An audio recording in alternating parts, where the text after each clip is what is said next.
Hi, my name's Natasha and I'm the operations manager for Saturday Kitchen, the Grub and Gab Club. I'm going to try and do justice and tell you all about Saturday Kitchen and the Grub and Gab Club.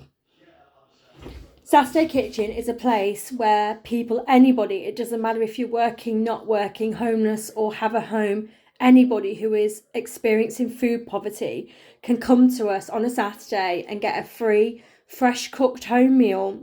And they can also have access to our supermarket, which is completely free.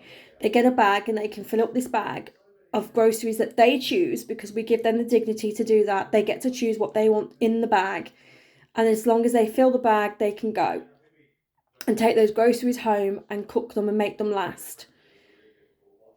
The Grub and Gab Club is also a place where people can come, they can come out of their social isolation and speak to people who are also experiencing the same situation as they are. So that's where the Grub and Gab came from. You get some grub, you can have a gab.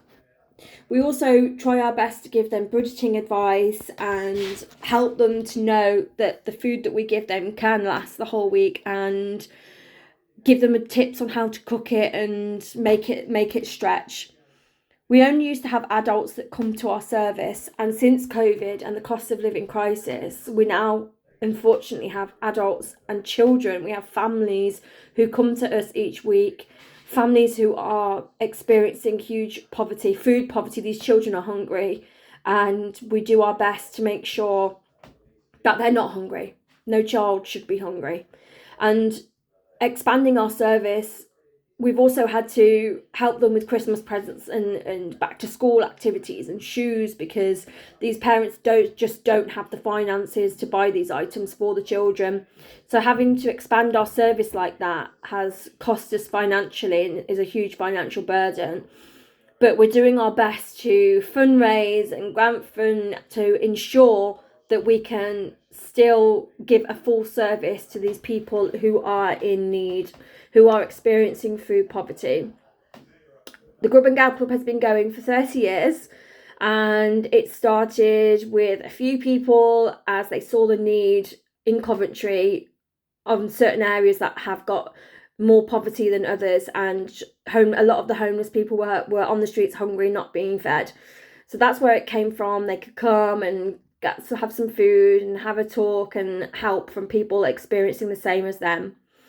On our volunteer base now, we have several ex-clients who used to come to us for food, and now they're in a better place in their life, and now they are volunteering with us, and they're best placed to offer help and advice to people who were going through the same as they are. So we have lots of volunteers with lived experience who are able to guide us and shape us and help us to deliver the service that we need. Without much needed funds, we wouldn't be able to do this. And on average, each week we do 140 breakfasts and we do about 50 bags of shopping.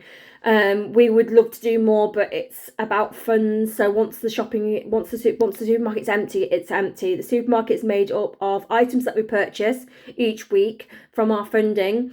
And also as well, we have surplus we collect from several supermarkets on a Friday evening, which makes up the shopping.